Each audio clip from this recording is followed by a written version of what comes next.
उतर के आते हैं। हालेलुया। प्रभु को धन्यवाद देते हैं, क्योंकि जितना भी धन्यवाद है वो कम है।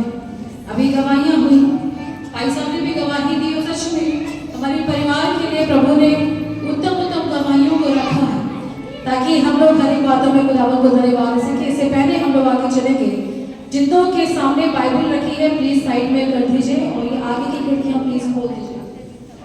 हालेलुया।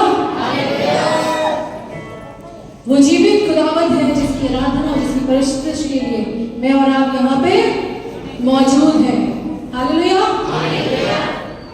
और भाई साहब ने गवाही दिया कि 4.5 साल EMI चला और हम लोग को किसी भी चीज की, किसी भी भली वस्तु की घटी नहीं होने पाई। हालेलुया। हमारे खर्चे वैसे ही थे, हमारी जरूरतें वैसी ही थी, लेकिन खुदावन को बेहतर मालूम था। और ये मेरी गवाही है ना, कि हमारी यहाँ चीजें जल्दी खत्म नहीं होती। हालेलुया। लोग कितने कितने हजारों के राशन मंगाते हैं, हमारे यहाँ कई बार बाहर से लोग आते हैं। ये गवाही मैं आपको बता रही हूँ, मुझे गवाही देना था, लेकिन भाई साहब ने तब तक लोग कोई आए नहीं, और भाई साहब ने भी गीतों के लिए बोला, तो उसने मैंने अच्छा नहीं समझा कि मैं बीच में टोकूं। मैंने कहा जब आराधना का समय होगा तो ये गवाही धन्यवाद मैं खुदावन को दूंगी। और जितने लोग हमारे बहुत ज्यादा क्लोज है, कुछ चीज को जानते हैं, तीनों टाइम खाना बनता है, सब कुछ है, लेकिन चीजें हमारी जल्दी खत्म नहीं होती। बरकत देखते हैं। हालेलुया। और लोगों ने इस चीज को बोला भी, कई लोगों ने, कि हमने आपके घर में बहुत बरकत को देखा है। तो ये खुदावंत का फजल है जो हमारे परिवार के ऊपर है।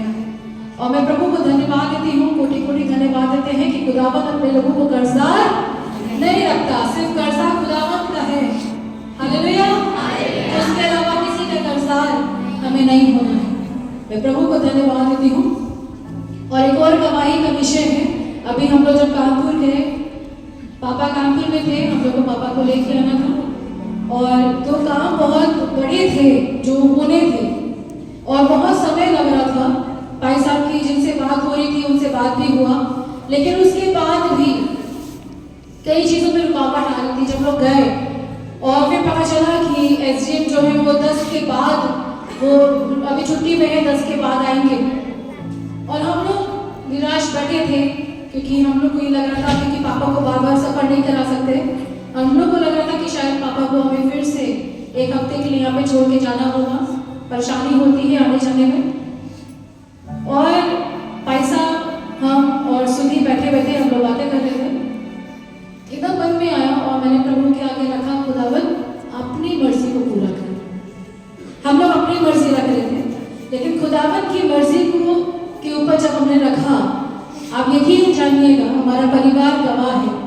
दूसरे दिन सुबह जहां भाई साहब फोन कर करके परेशान हो रहे थे, वो लोग नहीं सुन रहे थे, वहां से खुद दोनों जगह से फोन आया, आपका काम हो गया, फाइल आके ले लीजिए। हालेलुया। ये खुदावन का काम है।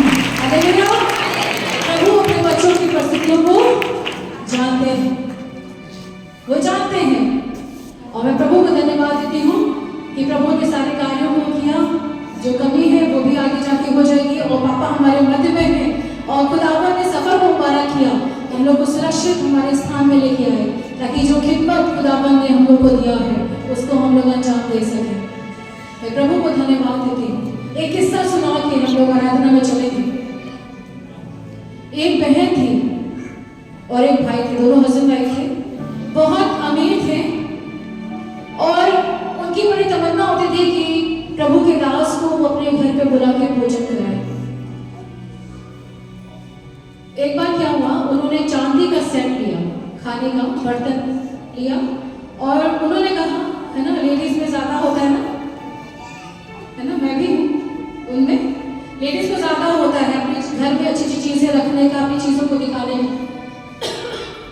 उस बहन ने क्या किया, उसने अपने पति को बोला कि हम लोग प्रभु के दास को बुलाएंगे और उनको अपने घर में भोजन कराएंगे।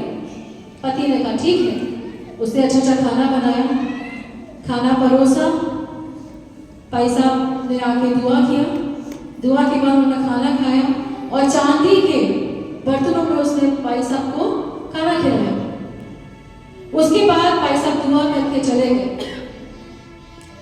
वो बहन जब अपने बर्तनों को साफ करके इकट्ठा करके रखने लगी तो उसने देखा एक चम्मच कम है, एक चम्मच खाने वाला चम्मच कम है। बड़ी परेशान, बहुत ढूंढा, सोफे के नीचे, पलंग के नीचे, सब जगह देखा, जहां बर्तन रखती थी देखा, कहीं नहीं मिला। दिमाग अपसेट, हम दोनों पति पत्नी, और कौन आया? प्रभु के दास आए। दिमाग में आया कि प्रभु के दास को लेके नहीं चले गए। अब बड़ी टेंशन थी, भाई प्रभु के दास से पूछे कैसे। उसने अपने पति को अपनी मन की इच्छा को बताया। उसने कहा कि सुनो जी, भाई चम्मच नहीं मिल रहा, वो भी चांदी का। ऐसा वैसा होता तो भूल भी जाते, लेकिन चांदी का चम्मच है। हम दोनों के अलावा तो सिपाही साहब थे, खाना भी वही खाते गए, कि चम्मच तो नहीं रहे। पति ने बोला, अरे नहीं, ऐसा नहीं बोलो, प्रभु के दास है। लेकिन उस बहन के दिमाग में शक, बड़ी परेशान, कोशिश करती थी कि मैं भाई साहब से पूछूं, नहीं पूछ पाती थी। उसके मन में इतना भाई साहब के प्रति उसका हृदय कठोर हो गया, उसने प्रभु के भवन में जाना बंद कर दिया। भाई साहब देखते थे नहीं आ रहे, काफी महीने निकल गए, नहीं आ रहे, होते होते 1 साल बीत गया। भाई साहब एक दिन के घर पहुंचे, उन्होंने पूछा कि बहन भाई 1 साल हो गया आप लोग भवन नहीं आते हो, और बीच में अगर एक आध बार आए भी या मुलाकात हुई तो आप लोगों ने ठीक से बात भी नहीं किया, क्या बात है? पति तो शांत था, पत्नी के दिमाग में चल रहा था, मैं आज भाई साहब से पूछ के रहूंगी, भैया आज वो घर आ गए, आज 1 साल हो गया, मैं चम्मच नहीं मिला। बड़ी परेशान, पति ने बोला, वो इधर की बातें करने लगा। पत्नी पूछ बैठी, भाई साहब एक सवाल है जो 1 साल से मेरे मन में है। भाई साहब ने कहा, पूछो बहन, क्या बात है? बोले, भाई साहब आपको पता है पिछले साल आप आए थे, आपने भोजन किया था, मैंने चांदी के बर्तनों में आपको भोजन कराया था, तब से भाई साहब एक चम्मच मेरा चांदी का नहीं मिला। भाई साहब ने कहा, ढूंढा? भाई साहब बहुत ढूंढा, नहीं मिला। भाई साहब ने कहा, अच्छा। भाई साहब ने कहा, आपको पता वो चम्मच कहाँ है? कहते कहाँ है? कहते अपनी बाइबल लेके आई। वो बाइबल लेके आई, चेन लगा हुआ था बाइबल में, धूल थी, पोंछते हुए लेके आई। भाई साहब ने खोला, जो भाई साहब ने पिछले साल उसके घर में वचन पढ़ा था, जब भाई साहब ने वो खोला, उसके अंदर चम्मच लगा। हालेलुया, उसके अंदर चम्मच था। भाई साहब ने बोला, जब मैं प्रार्थना कर रहा था आखिया, मुझे अगुवाई हुआ कि इस चम्मच को यहाँ पे रख दे। कहने के मैंने चम्मच को रख के चेन बंद करके आपको बाइबल दे दिया। इसका मतलब कि आपने 1 साल से वचन ही नहीं पढ़ा। अगर आपने वचन खोला होता तो आपको पता होता कि आपका चांदी का चम्मच कहाँ है? आपके बाइबल में। ऐसी कई लोगों की जिंदगियां हैं, हम लोग प्रभु के वचन को नहीं पढ़ते। वो बहन बड़ी उदास हो गई, बड़ी शर्मसार हो गई, भाई साहब से माफी मांगने लगी। उन्होंने कहा, मुझसे माफी मत मांग बहन, परमेश्वर से माफी मांग कि तू एक चम्मच की वजह से प्रभु के दास से नाराज और प्रभु से इतना नाराज कि भवन आना बंद कर दी। उस बहन ने प्रायश्चित किया और उसने बोला, भाई साहब मैं अपने आप को बदलूंगी। हालेलुया। और उस दिन से उसने रोज वचन पढ़ना शुरू कर दिया। कई बार ऐसी मेरे और आपकी जिंदगी में होता है अजीजों, कई ऐसी कीमती चीज जो मेरे और आपकी जिंदगियों में है, जो हमें नहीं मिलती, हम परमेश्वर के भवन में जाना छोड़ देते हैं, प्रभु के दासों से प्रार्थना कराना बंद कर देते हैं। लेकिन ध्यान रखिएगा, लेकिन जब हम रोज बरोज उस खुदावन को ढूंढेंगे, प्रार्थना में रहेंगे, तो परमेश्वर एक दिन सुनेगा। जरूरत यह है कि उसकी मर्जी में। हालेलुया। कल रात में जब मैं लेटी हुई थी, मेरे पास शब्द आए कि जो भवन से बाहर है वो मेरे दिल से भी बाहर है। इस चीज को बता दूं, मैंने टाइम देखा, रात में 2:20 का टाइम था, प्रार्थना कर रही थी। मैंने कहा, प्रभु मुझसे बात कर। बहुत सारी चीजें परमेश्वर इस चीज को बता रहे थे कि जो प्रभु के भवन से बाहर है, मतलब परमेश्वर की उपस्थिति से वो बाहर है, वो परमेश्वर के हृदय से बाहर है। हम सब यहाँ पे जो खड़े हैं, ये हमारे परमेश्वर का हृदय है। हालेलुया। वो हमें अपने हृदय में रखता है और वो चाहता है कि मैं और आप बदल जाए। और जब हम उसके हृदय में रहते हुए आनंदित होते हुए प्रार्थना को करते हैं, शुक्रगुजारी को दिखाते हैं और उसकी शुक्रगुजारी को करते हैं, वो खुदावन आनंदित होता है। तो ज़रूरी है जितने लोग भवन से बाहर हैं, मतलब परमेश्वर की उपस्थिति से बाहर हैं, वो परमेश्वर की उपस्थिति में मतलब उसके हृदय में आ जाए। क्योंकि अगर मैं और आप परमेश्वर के हृदय से बाहर हुए तो मेरा और आपका बचना बहुत मुश्किल है, क्योंकि अंत का समय आप पहुंच जाएंगे। हालेलुया। हम लोग धन्यवाद देते हुए आराधना में आगे बढ़ेंगे। अपनी आंखों को बंद करें, अपनी जिंदगियों को अपने खुदावन के हाथों में रखें और प्रभु से बोले, प्रभु हम तुझे कुछ नहीं दे सकते सिवाय धन्यवाद के। प्रभु तो हमारे धन्यवाद की भेंटों को कबूल कर। और प्रभु जी हम इस योग्य नहीं थे, लेकिन ये तेरी दया हम पे हुई है कि तूने हमें सुरक्षित रखा और अपने पे बना के रखा है। हालेलुया। हम लोग आराधना में चलेंगे और प्रार्थना के साथ इस आराधना को आगे बढ़ाएंगे।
जिसने मुझे और आपको सब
हालेलुया हालेलुया। बोलो खुदावंद यीशु मसीह की। सारे लोग अपने हाथों को सब की ओर उठाते हुए बोलो खुदावंद यीशु मसीह की। जिसको जीवन मिल गया, जिसको जिंदगी मिल गई, वो सारे लोग आसमान की ओर अपने हाथों को उठा करके बोले हालेलुया। बोलो खुदावंद यीशु मसीह की। बोलो खुदावंद यीशु मसीह की। बाइबल हमको इस बात को सिखाती है, यहाँ पर जब हम आत्मिकता में खोते हैं ना, तो इस बात को ध्यान रखिएगा, हमारी इच्छा स्वर्गीय होती है, लेकिन जब हम यहाँ से हटकर अपने घरों में जाते हैं, अपनी ड्यूटीज में जाते हैं, अपने परिवारों में जाते हैं, अपने दोस्तों में जाते हैं, अपने लोगों में जाते हैं, अपने मित्रों में जाते हैं, कहीं पर भी जाते हैं, सड़कों पर चलते हैं, बसों में चलते हैं, गाड़ियों में चलते हैं, साइकिलों में चलते हैं, स्कूटर में चलते हैं, बाइकों में चलते हैं, कारों में चलते हैं, कहीं पर भी जाते वाले में हमारी धुन स्वर्ग की ओर लगी हुई होनी चाहिए। यदि हमारा साथ परमेश्वर के साथ में नहीं है, इस बात ध्यान रखिएगा, हम फिर के मिट्टी में मिल जाएंगे, इस धरती में मिल जाएंगे, पृथ्वी में मिल जाएंगे, और पृथ्वी की बातें हमारे शहर के अंदर क्या करेगी, काम करना शुरू करेगी, और फिर शैतानी अटैक हमारी लाइफ के अंदर होने शुरू हो जाएंगे, और शैतानी अटैक हमारी लाइफ के अंदर जब होते हैं ना, तो हम पर आपको डिस्टर्ब कर देते हैं। जाने ना, जब हम भूखे होते हैं ना, तो हम 5 प्लेट खाना खाकर हमारे सामने खाना रखता है, और हम बहुत भूख से तड़प रहे हैं, बहुत भूख से तड़प रहे हैं, और हमारा मनपसंद खाना हमारे सामने रखा है, और अचानक से हम पर आके फोन कॉल आता है, भैया तुम एग्जाम में फेल हो गए, भैया तुम सिलेक्ट नहीं हुए, भैया तुम्हारी गाड़ी का एक्सीडेंट हो गया, भैया ऐसा हो गया। तो क्या होता है, क्या उस समय भी जिसका पेट खाली है पेट भर के खाना खाएगा कि खाना छोड़ के चला जाएगा? आपसे पूछा जाए भैया खाना खा लो, तुम्हें तो बहुत भूख लगेगी, तो आप मन को महसूसते हुए सीधे बोलोगे नहीं नहीं, क्योंकि सारा कनेक्शन कहां से है? माइंड से है। कहां से है? माइंड से। मेरे प्रियो, अपने माइंड को प्रभु यीशु को दे दो। जो अपने परमेश्वर को अपना माइंड देगा, जो अपने परमेश्वर को अपना हार्ट देगा, जो अपने प्रभु यीशु मसीह को अपनी जिंदगी को सौंपेगा, ध्यान रखना वो आशीषित होगा। अपनी धुन परमेश्वर की तरफ लगाओ, आपकी धुन हेवनली धुन होनी पाए, और आपकी आशीष भी फिर हेवनली होगी। और आपको जब कोई भी बंदा देखेगा ना, तो आप अलौकिक से जान पड़ोगे। निकोदेमस ने जब प्रभु यीशु को देखा, जो यूसुफ का बेटा था, तो अलौकिक से जान पड़ा, और निकोदेमस ने कहा, हे भैया, यदि परमेश्वर तेरे साथ में ना हो तो जो तू करता है कर नहीं सकता। इस बात को ध्यान रखने की जरूरत है। आज आपके साथ यदि प्रभु यीशु मसीह है तो आप सब कुछ कर सकते हो, और यदि प्रभु यीशु मसीह नहीं है तो कुछ नहीं कर पाओगे। इस बात को ध्यान रखना कि जब आप अपने सोच को परमेश्वर के ऊपर सेंट्रेट करोगे तो आशीषित होगे। यदि धरती पे घूमते रहोगे और चीजों को मांगते रहोगे तो वो सारी चीजों को खो बैठोगे तो परमेश्वर आपके लिए लेकर के आया। इसलिए अपने विश्वास को दृढ़ करो और स्वर्गीय वस्तुओं की खोज में लगे रहो। हमें मिलकर के प्रार्थना करेंगे और परमेश्वर के नाम को महिमा देंगे। Thank you Jesus.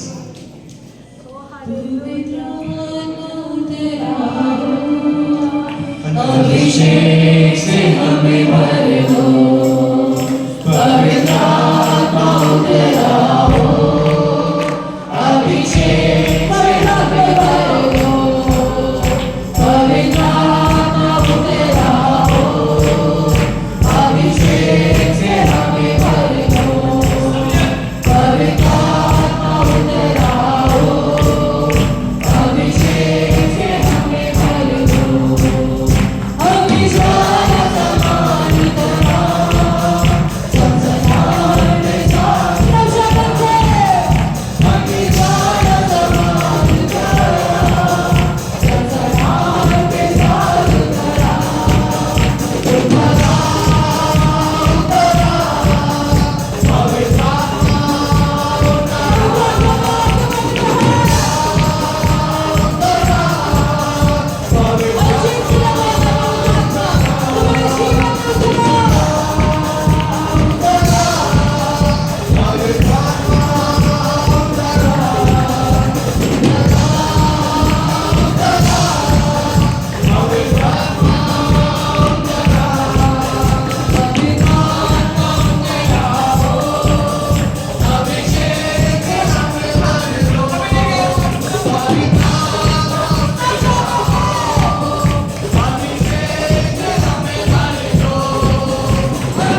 कि प्रभु आपकी गहरी उपस्थिति को प्रभु हम सब ने महसूस किया। कुछ लोग प्रभु आपसे बात कर रहे हैं और वो चाहते हैं कि पवित्र आत्मा उनसे बात करे, परमेश्वर कुछ सिखाए, परमेश्वर कुछ उनको बताए, परमेश्वर उनका मार्गदर्शन करे, परमेश्वर उनके लिए रास्तों को खोले, परमेश्वर दर्शन के माध्यम से उनसे उनकी जिंदगी के लिए बात करे, परमेश्वर दर्शन के माध्यम से उनसे उनके परिवार के लिए बात करे, परमेश्वर दर्शन के माध्यम से उनके समाज के लिए बात करे, परमेश्वर दर्शन के माध्यम से उनकी कलीसिया के लिए बात करे। परमेश्वर पिता हम आपसे प्रार्थना करते हैं, हमने पवित्र आत्मा की मांग करी इसलिए क्योंकि हमें मालूम है प्रभु कि हम संसार की बातों को सुन करके सुन सकते हैं और जान सकते हैं और जानकारी को बढ़ा सकते हैं, लेकिन आसमान की बातों को जानकारी हमारे पास नहीं है, आसमान की बातों का ज्ञान नहीं है।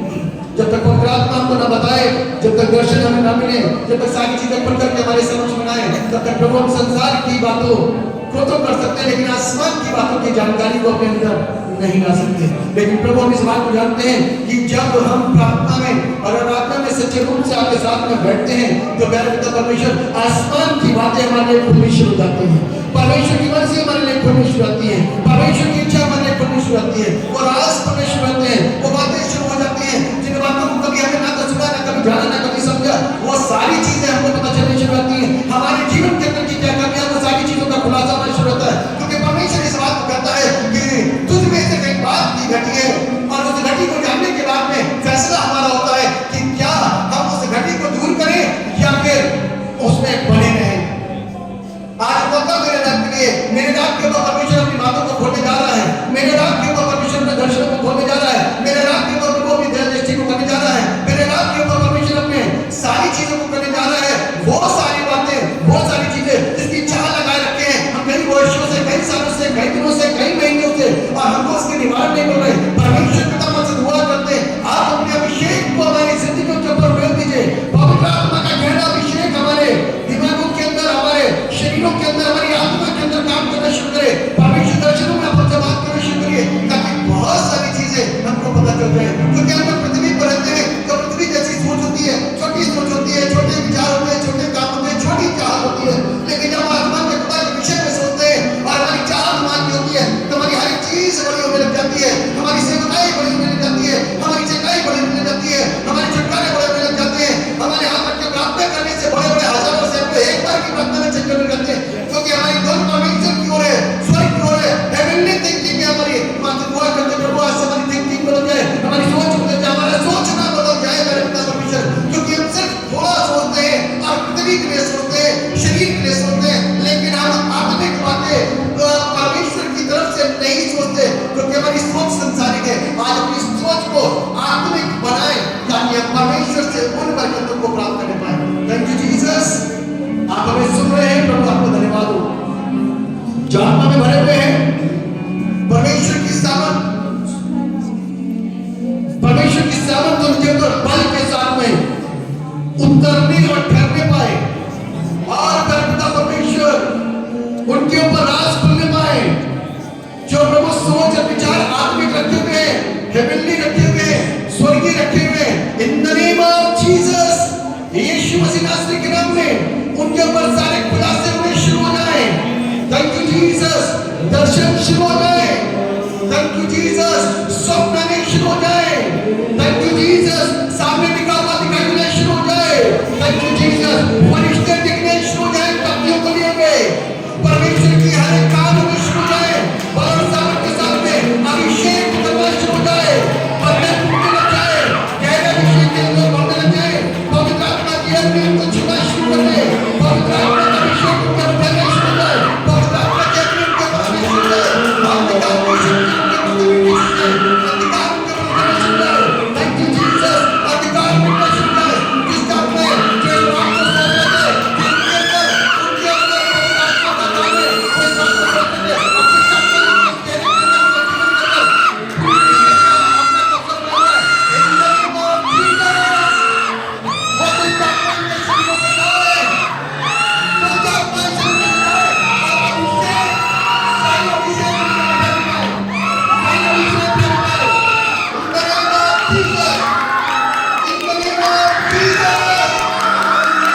पढ़ने वाले in the name of Jesus कलीसिया को मत बुलाओ। परमेश्वर पिता इस बच्चे के अंदर जो बच्चा आपके नाम से ये दुष्ट अपने अंदर चले आपके नाम से ये बच्चा सामने आपके नाम से बच्चा सामने आपके नाम से ये बच्चा सामने जीसस नेम कमांड यीशु के नाम से तुम्हें कमांड करता हूँ यीशु के नाम से कमांड करता हूँ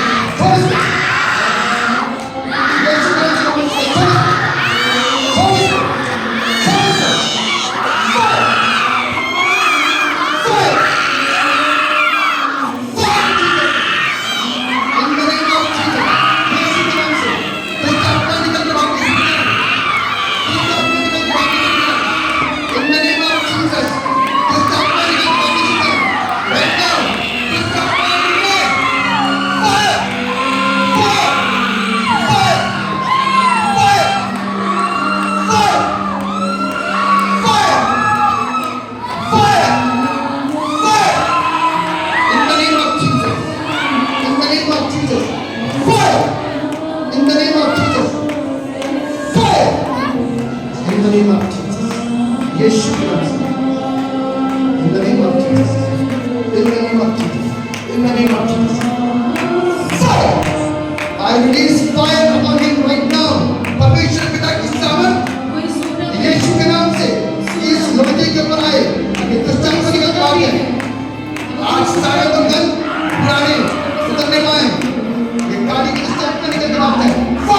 हूँ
आत्मा का प्रेरण से हमारे मन में हमेशा पीछे आई प्रभु यीशु के नाम के द्वारा लगा आजाद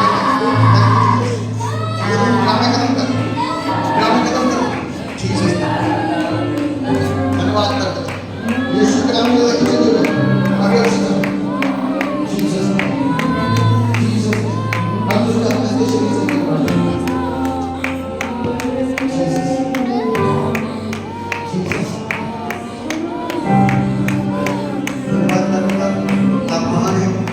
प्रार्थनाओं को सुनते हैं और आपने प्रार्थनाओं को सुनकर के लोगों के जीवन की आपके नाम की 17 टुकड़े की सब पर जाए धन्यवाद करते हैं इस चर्च में आने वाले लोगों की सोचों को सकारात्मक और पॉजिटिव करिए ये अपने अंदर से प्रभु तमाम उन चीजों को बुराइयों को दूर करें इससे पहले कि नया वर्ष हमारे जीवन में एंटर करे और पुराना वर्ष जाए हम अपने अंदर की पुरानी हर उन गलतियों को उन गंदगियों को निकाल के बाहर करें 2024 हमारे लिए बड़ी आशीष का साल हो सकता है और हमारे द्वारा दूसरों को हो सकता है ये चर्च 2024 के अंदर परमेश्वर की महिमा को बल के साथ और यहाँ लोग इस्तेमाल होंगे इसके जितने दिन हमारे पास हैं हम अपने आप को शुद्ध करते हुए पवित्र करते हुए अपने अंदर की तमाम चीजों को बाहर निकालते हुए शुद्धता के जीवन को जीना शुरू करें नए वर्ष के आने से पहले हम तैयार हैं और इस बात को बोलते हैं पिता मुझे भेज मैं तैयार हूँ और यदि इस तैयारी के साथ तुम्हारे रिस्पॉन्स रहेंगे तो परमेश्वर को प्रेस करें धन्यवाद करता अपने प्रार्थनाओं को सुनो आज के वक्ता को प्रभु आपके अंदर में सब अपनी महिमा के इस्तेमाल हर एक चीज के द्वारा महिमा से प्राप्त मिले आप बढ़े और हम बढ़े आपको नाम दिला सब पर अपना ध्यान रखिए यीशु के नाम से आमीन सब जोर से एक साथ बोले आमीन